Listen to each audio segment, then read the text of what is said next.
It's a picture-perfect Memorial Day in the heart of the heartland. Larned, Kansas, a city of 4,060 miles northeast of Dodge City, smack dab in those endless waves of grain.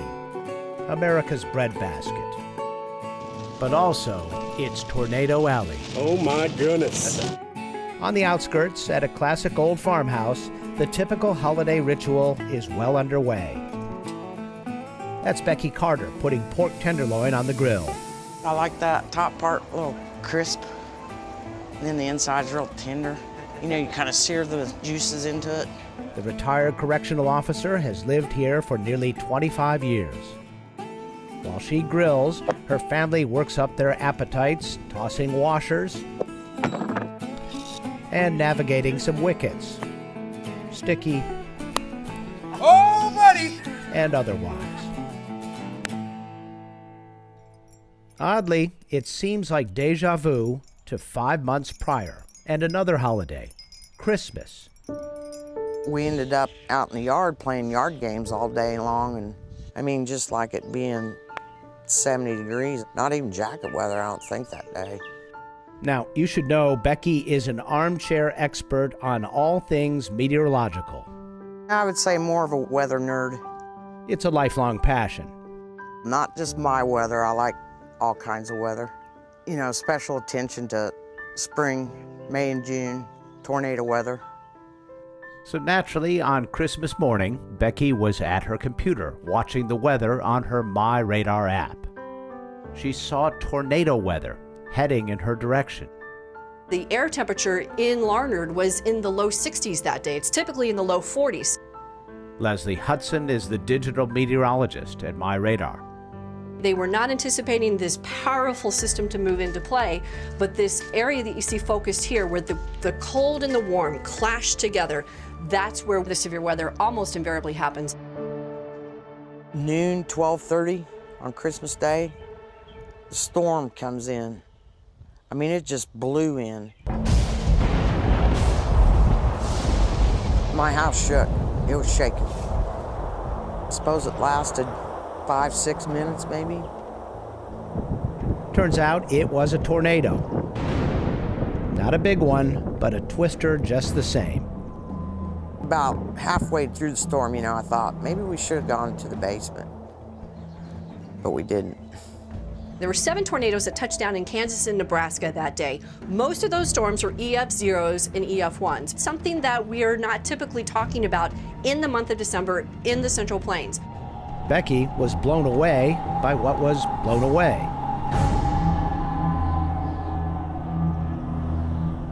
What did it hit?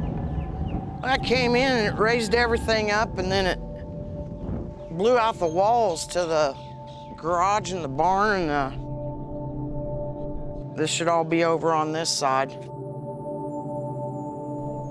Granary I have, it just got picked up and moved. This was a round frying pan at one time. The whole darn thing seemed weird to Becky. But would a professional weather nerd agree? Scotty, let's beam in Radley Horton. I'm a research scientist at Columbia University's Center for Climate Systems Research, part of the Earth Institute. Dr. Horton, please give us your 101 lesson on what makes a tornado. Near the surface, we need warm, moist air, Pay attention, there may be a quiz later. combined with cold air higher in the atmosphere. When you have a very warm surface and cold upper atmosphere, that warm air wants to rise. As it rises, it expands and cools. The moisture has to fall out, which actually causes more warming. This is a runaway process that can give us rapidly rising air. That rising air can take rotating columns of wind near the ground and start to bend them upward. If there's an additional ingredient of wind shear, there can be an introduced tilt, a kind of spin. Finally, a downdraft of cool air brings the rotating column to the ground and concentrates the rising warm air. When you put all those things together, you have the right recipe for a powerful tornado. Spring is the perfect time for that. Note he did not mention winter. So, Who would think Christmas Day, a tornado? I don't know. It's just one of the strangest things. but wait, there's more. I just got done cleaning up from the tornado and the ice storm hit.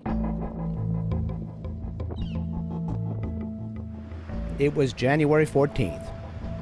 This ice event started out in eastern Colorado, but impacted all the way over to Washington, D.C. over the course of the next 4 to 5 days. My trees were pretty weak already from the tornado coming through. And then when the ice storm hit, I mean, you're talking total destruction. Ice storms happen when a layer of warm, moist air is sandwiched between two layers of cold air. The Central Plains is not a place that taps into warm Gulf air in the month of January. So it was an unusual pattern that created this big rain event, which turned into a big ice event. Isn't he cute? Mm-hmm. You want to pet him? Yeah. Just lightly. All of this has led our armchair meteorologist, our lifelong weather nerd, to an inescapable conclusion about climate change. I believe it's real. I think the seasons are different. I think storms are more violent. Paging Dr. Horton. We do expect the upper ocean to warm. That's potentially more fuel for these severe storms that can turn into tornadoes. On the other hand, what's going to happen to the source of cold air? We could imagine with climate change that we may get less of that upper air that's very cool. So when we put those two things together, very hard to say what's going to happen to tornadoes. People like Becky want those dots connected. I mean, I just find it fascinating. And I respect it, you know. I don't fear it, really. I respect it. Holy smoke, look at that! And the next time she sees this, she says she's heading for the basement. These days, the heartland is Tornado Alley, no matter the season. For MyRadar, I'm Miles O'Brien in Larned, Kansas.